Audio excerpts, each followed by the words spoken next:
वक्ता की कड़ी में अब मैं बुलाना चाहती हूँ ममता जायसवाल मैडम, जो कि बहुजन मुक्ति पार्टी स्टेट प्रेसिडेंट है बिहार से। वो डायस पे आए और समय का ध्यान रखकर विषय पर अपनी बात रखे।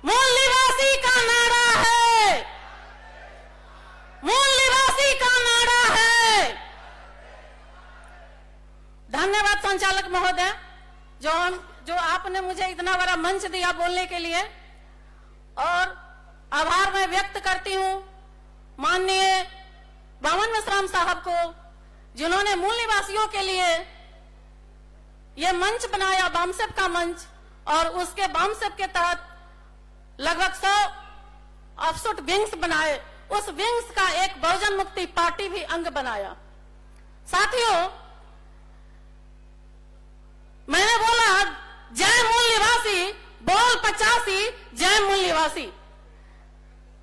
अनेकता में एकता, ये मेरा भारत देश है। उसी तरह 6,743 जाति जो ब्राह्मणों ने बनाई, जिसमें 85% की आबादी हमारे मूल निवासियों के हैं, तो इसे जाहिर होता है कि ये 643 जो जातियां हैं, उनकी एकता का ये मंच माननीय बावन मेश्राम साहब ने बना के हम लोगों पर बहुत बड़ा उपकार किया है।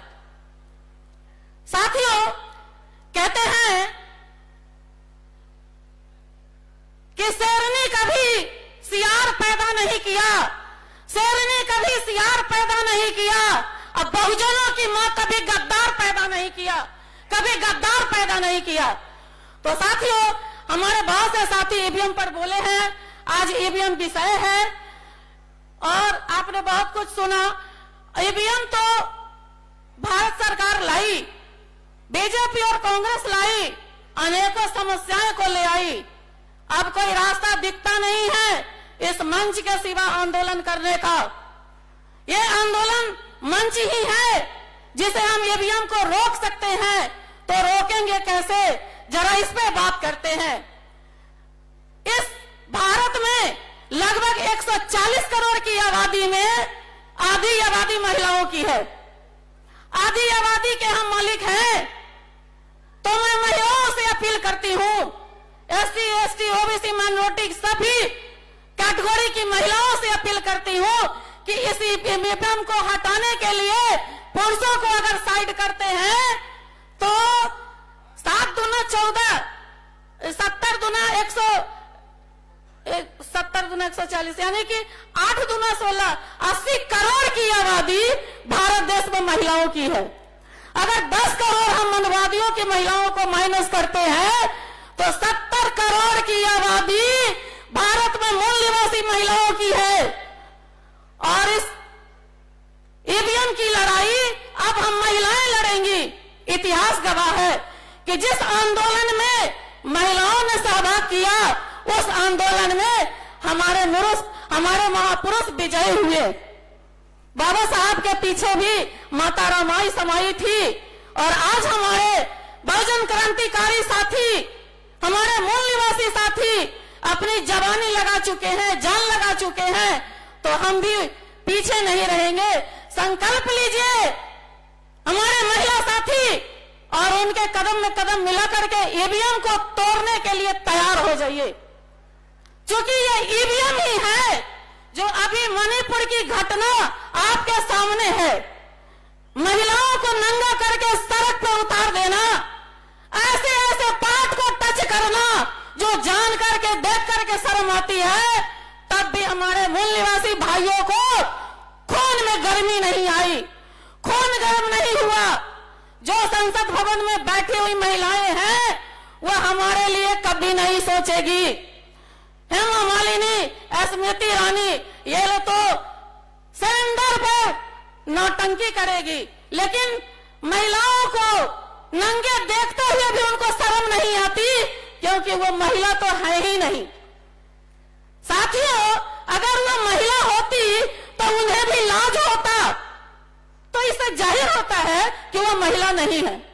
तो जब महिला नहीं है तो उनको क्या कहा जाए, आप भली भांति जानती है। तो इस पर कहते हैं कि अब हमें ईवीएम को हटाना कैसे है।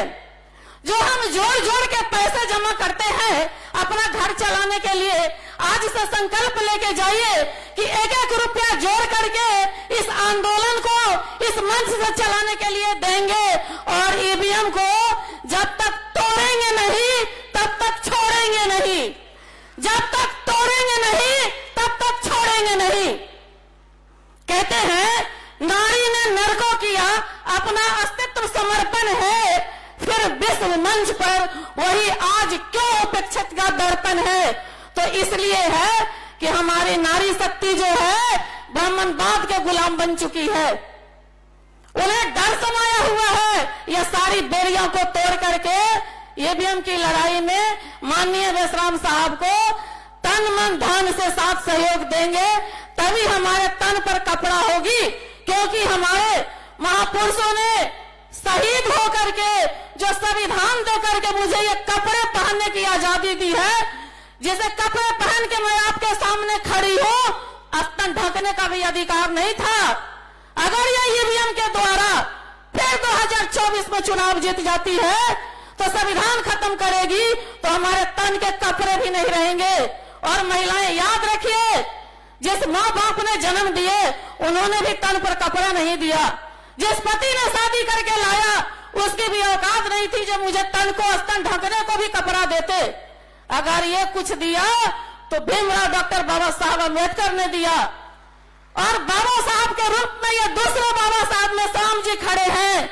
अगर इनके नेतृत्व में आज अगर मनु स्मृति को दहन नहीं किया, ईवीएम को नहीं तोड़ा, तो फिर से हमारे कपड़े उतारे जाएंगे और बचाने के लिए शायद दूसरा में श्याम साहब नहीं आएंगे। तो साथियों, मैं बिहार की धरती भगवान बुद्ध की कर्मभूमि, महावीर की जन्मभूमि और गणतंत्र दिवस और गणतंत्र की वैशाली, मैं बिहार की बेटी हूँ और आपको संकल्प लेके दा जाती हूँ। इस मंच से जितने भी SC ST OBC की महिलाएं हैं, ईवीएम को तोड़ने में साथ सहयोग देंगे, और ईवीएम को फोड़ने में सबसे पहले मैं आगे रहूंगी, मैं आगे रहूंगी। तो साथियों, समय तो कब मिला है आप लोगों से रूबरू होने का। इन्हीं शब्दों के साथ मैं अपनी बात को विराम देती हूँ और एक बात कहती हूँ कि बहुजन मुक्ति पार्टी जो बनाई गई है, शासन प्रशासन का जो सफर तय करना है, उस पार्टी में हमारे जितने भी भारत के मूल निवासी साथी हैं, गार्जियन हैं, भाई बंधु हैं, उनको गृह प्रवेश करना चाहिए। दूसरे के घर में कब तक रहोगे, लात मार के निकाल देंगे। इसीलिए बहुजन मुक्ति पार्टी अपना घर है। मैं आवाज देती हूँ, आप लोग आके गृह प्रवेश करें और 2024 और 25 के चुनाव जो बिहार में है, सही सही नेतृत्व करके अपनी भागीदारी को लाए। जय मूल निवासी, नमो बुद्धाय, जय मूल निवासी, जय संविधान। धन्यवाद। जय मूल निवासी, धन्यवाद।